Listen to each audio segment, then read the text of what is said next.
The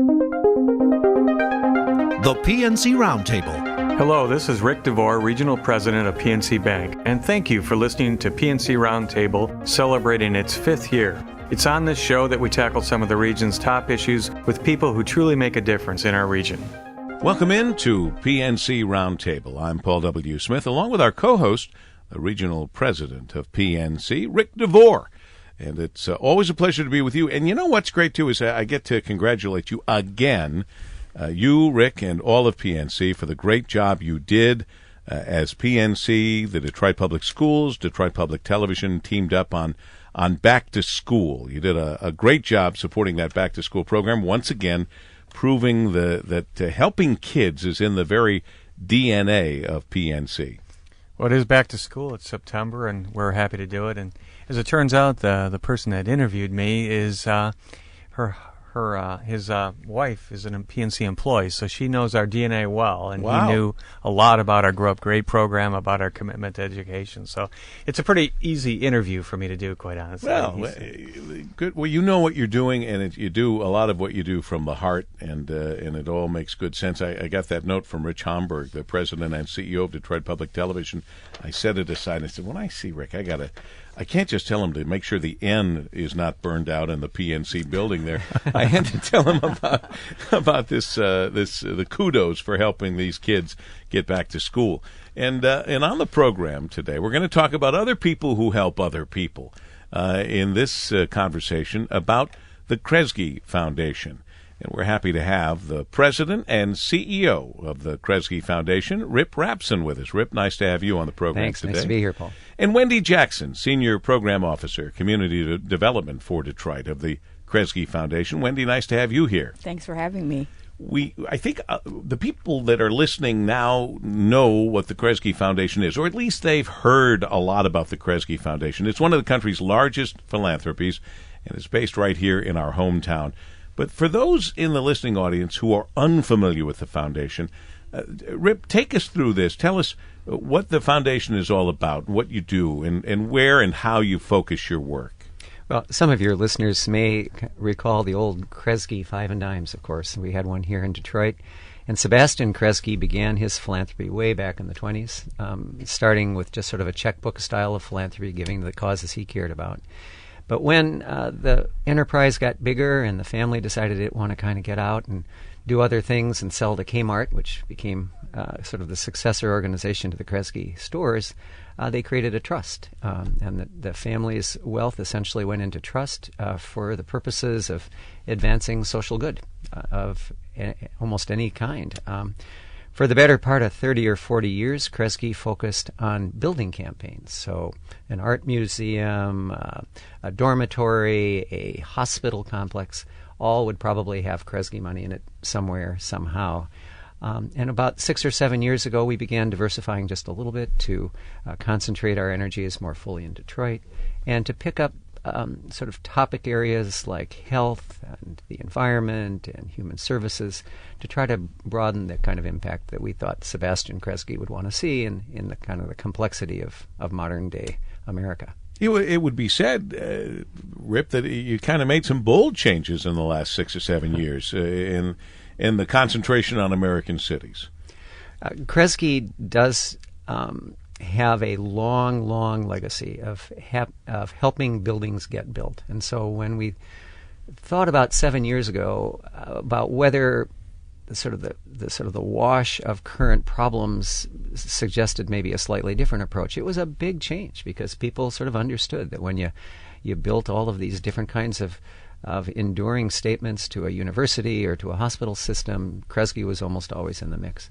But I think what we decided was that in many cases, individual donors were sort of taking our place. I mean, we just saw in the morning paper a huge gift from Mr. Ross to the University of Michigan. Kresge, in many ways, sort of laid the foundation for that kind of giving.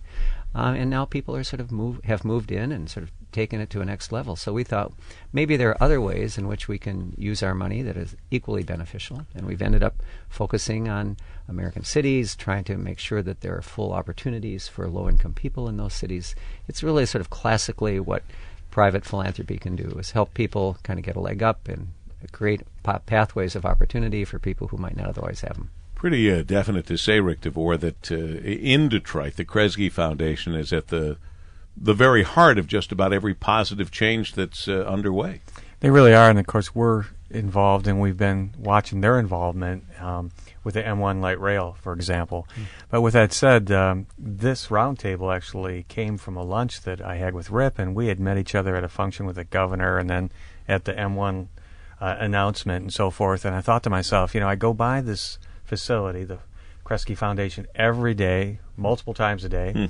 Shame on me for not getting to know Rip better and know a little bit better about what the Kresge Foundation is doing. And quite frankly, it was quite an education for me. So we thought, Sean Wilson and I, my chief of staff, that it made sense to maybe, if I didn't have the broad understanding, maybe the audience wouldn't. Let's use this as a platform to get that word out. And something that's come up a lot now in this mayoral race is this seemingly trying to, I don't like the idea, and I've asked for clarification, this divide between, well, look at all the great things that have happened in the city, but what about the neighborhoods?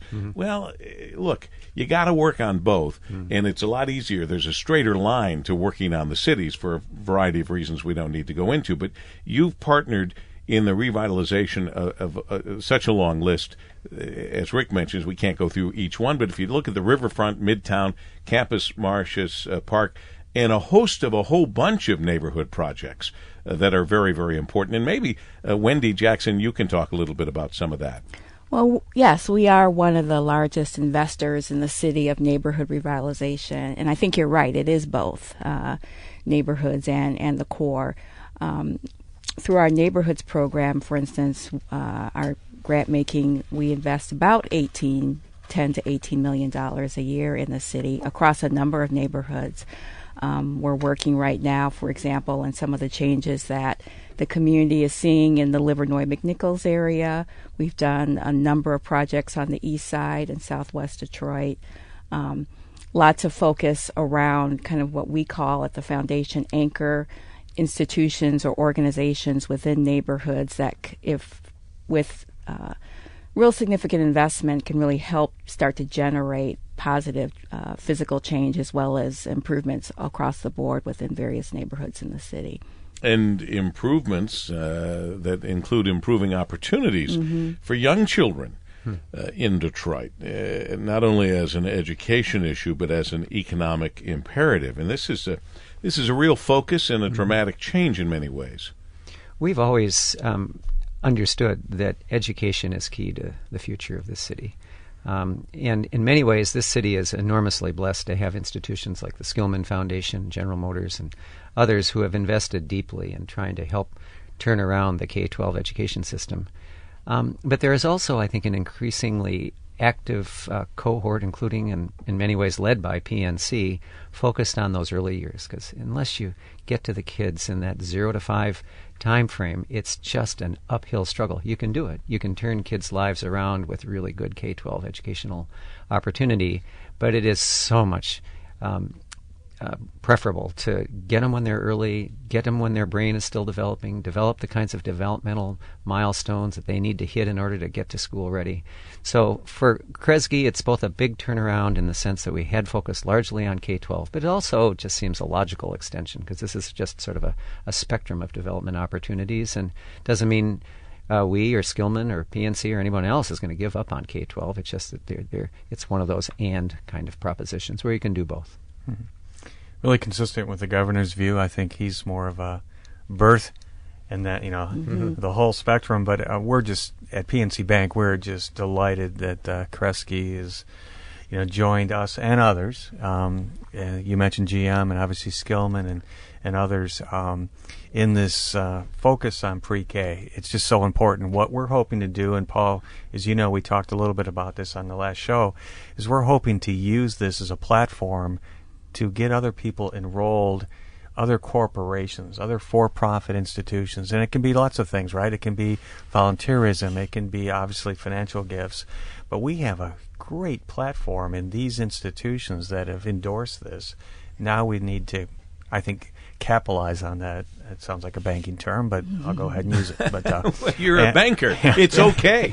And I'd like to leverage that, as much as we can. So we're really delighted that Wendy is joining us in this mission.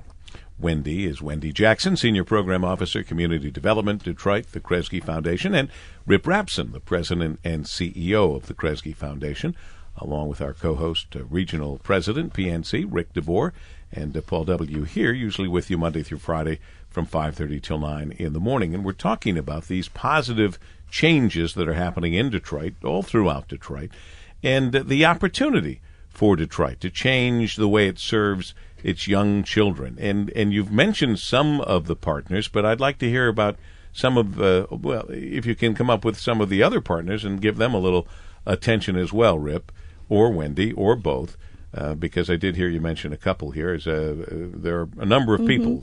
Well, as Ric indicated, I think there's just real momentum building within the city around supporting the needs of young children, and so there are a number of partners involved. And at the Kresge Foundation, we've been fortunate to obviously partner with PNC Bank.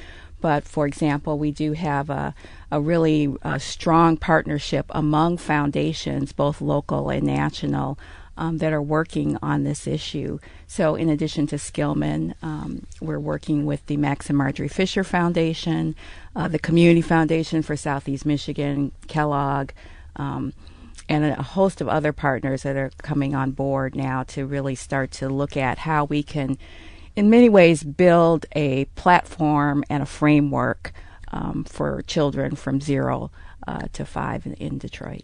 And though we think of the money, and I'm not going to kid anybody by saying the money isn't the most significant thing, when we think Kresge Foundation, we think money, and thank God for that. But it is more than just making grants. This is really, you're really issuing a call to action. Well, it's a call to action, and also I probably shouldn't inject this, but this is actually particularly complicated work. When you're dealing with a K-12 system, you have schools, you have principals, you have administrative systems, you have a lot of things in place that you are trying to make better. With early childhood, a lot of this is very informal. You have a lot of people providing care in their homes. There are just informal networks of people taking care of young children, and that's great. No one proposes to substitute that, but I think what the reason money is so important is that there is some sort of basic scaffolding you got to put in place to make sure that you've got basic quality in place, that you've got accountability, you've got regulatory structures, you've got all sorts of things, and then the complexity of actually trying to build up from essentially scratch places where kids can go in greater numbers and get the kind of early developmental opportunities they need to enter school ready is a very complicated piece. So money is important, but I think you're absolutely right. It's trying to create a sense of momentum, a sense of investment ethic on the part of the financial institutions.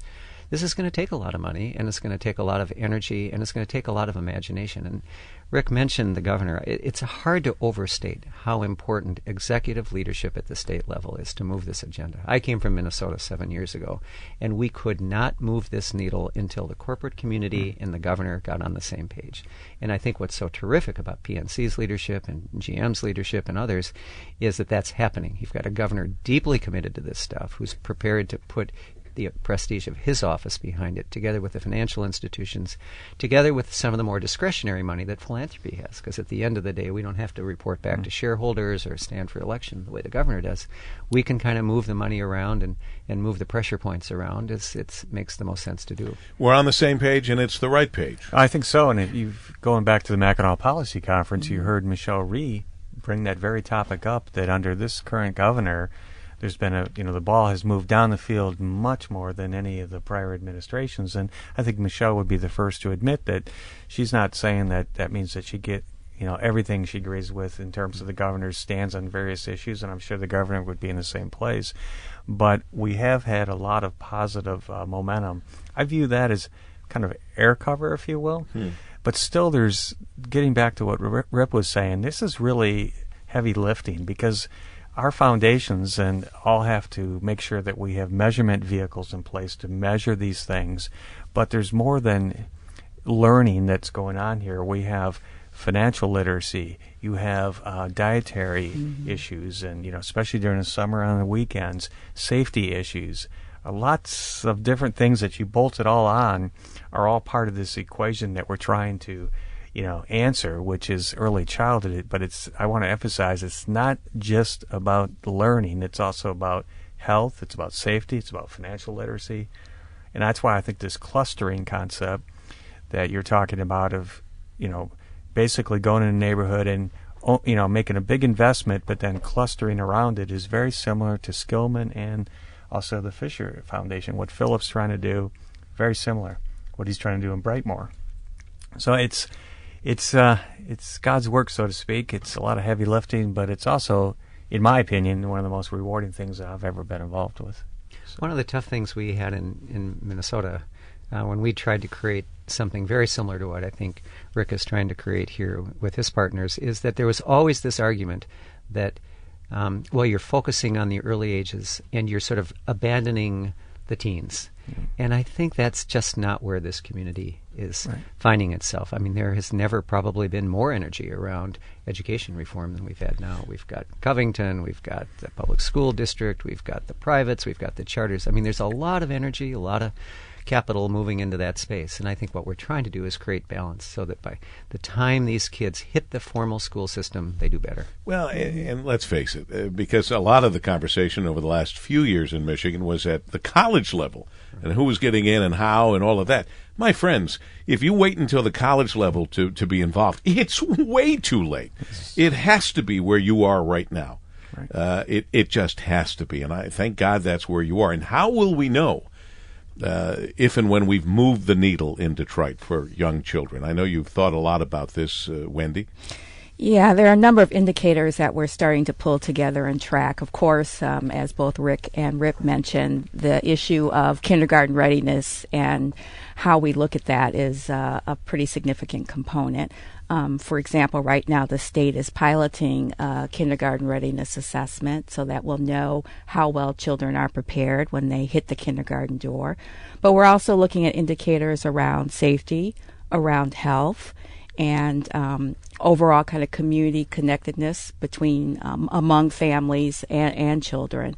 So will be a number of indicators, I think, that we'll track as we try and determine whether we're making progress on this issue. And everybody involved understands that the improvements in childhood education are meaningless or lost if the rest of the school system isn't strong along the way. And so what we've done, what you've done, is expanded to where you had to expand so that you didn't really leave the children behind. Right. At least that's my opinion, my thought. And you brought this up earlier, but I think we should repeat it. It's not an either or. It doesn't mean we're, as a community, abandoning adult literacy issues, high school readiness, college readiness. I think this is all part of a bigger equation, if you will. But I share Rip's concern that sometimes people think, well, it's in lieu of, or and we really need to attack all these things. It just so happens this particular space is one that PNC Bank is concentrating on, but that in no means belittles these other very important issues. And they're very much important partners in building this more comprehensive pipeline for kids in the city of Detroit. The only thing I would add, too, without getting a little bit wonky about it, is that I think you need some vehicles to sort of hold the work. I mean, Ric and PNC can do great work. We can do great work. The Kellogg Foundation can do great work. But there needs to be some place where some of this comes together, where there's sort of a single voice for, what are our standards? How are we measuring? How will we communicate that to the public? And I think one of the good news pieces is that a number of years ago, Skillman and Kresge and a number of others developed something called Excellent Schools Detroit, which is an organization that now focuses exclusively on how do we know whether we're making progress? How can we advocate for the kind of change we need to make? And one of the good news pieces in all of that is I think they began by focusing almost exclusively on K-12, and now I think they've embraced this sort of early childhood agenda. And so you have in that organization at least one place where any resident of the community can go on a website or pick up the phone and say, how are we doing? How's that early childhood center performing? What's the success rate as those kids move into the elementary school system? I think it's actually an important piece. And just before I stop, one of the partners we have not mentioned, whom I think is extraordinarily important, is United Way. Mm-hmm. United Way has really gotten way out in front in trying to pioneer sort of innovative approaches to providing high-quality service to kids. And Mike Brennan at United Way has made this probably his primary priority, and he's done a terrific job. It's heartwarming to see how many people. We could spend the entire half hour probably listing names and organizations to thank them, because these are people who maybe not necessarily had to get involved in this, but I think everybody realized we are all involved. We all will benefit from these kinds of changes and these kinds of this helpful input that we're offering now, this early education. It's extremely important. Early childhood education has captured all of our attention. It's certainly now key federal and state leaders, and it appears to be mostly a bipartisan issue. The president gave it considerable attention in his State of the Union address. Governor Snyder has placed considerable priority on improving opportunities for young children. I am presuming that Kresge will continue to work to connect Detroit to some of the federal and state opportunities in an ongoing basis. I think one of the advantages of having an institution like Kresge in the community, if I can sort of step aside from my role, is that we are deeply immersed in the local circumstance. This is our home, and we are deeply committed to investing and being helpful in every way we can. But we're also a national foundation, and we deal on a regular basis with federal government agencies, national investors, national philanthropies, and I think there's a sort of a nice bridging function. So we've had lots of conversations with federal officials and with others about how they can be helpful. And there are lots of ways that federal resources, federal intelligence, federal technology can all come to bear and help us move the needle on this. We have to embrace that involvement rather than think that, oh boy, here comes the feds. They're going to mess this up. I mean, we're not going to get anywhere with that kind of thinking.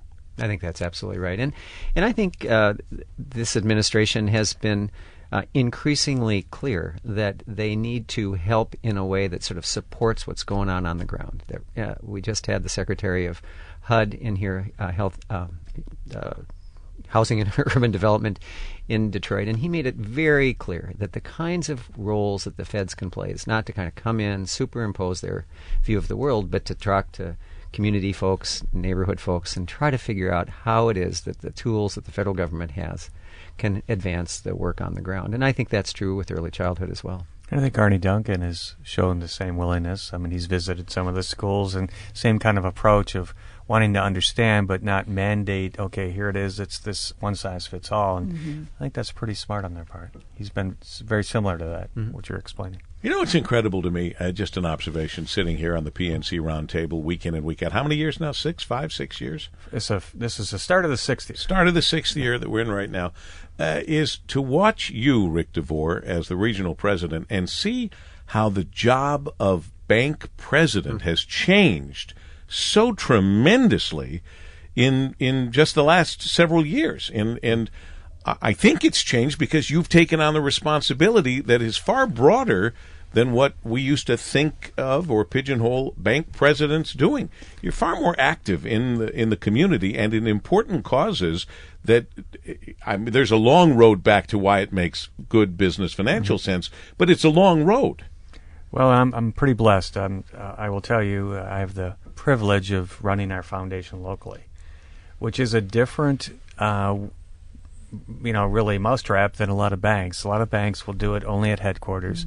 We get our funding from Pittsburgh, which is our headquarters, but the decisions are made locally, and it gives us, with that comes a responsibility on my part to make sure that I'm very involved in the community, and education and economic development are the two things that I've really tried to focus on. But it's a privilege to be able to do the job the way they allow me to do it, quite frankly. One of the things this does, too, I think, for this building of a movement around early childhood is that as long as it's just philanthropy or sort of nonprofit social service providers, I think people have a tendency to dismiss it as just sort of the right thing to do. It's the moral thing to do. It's the ethical thing to do.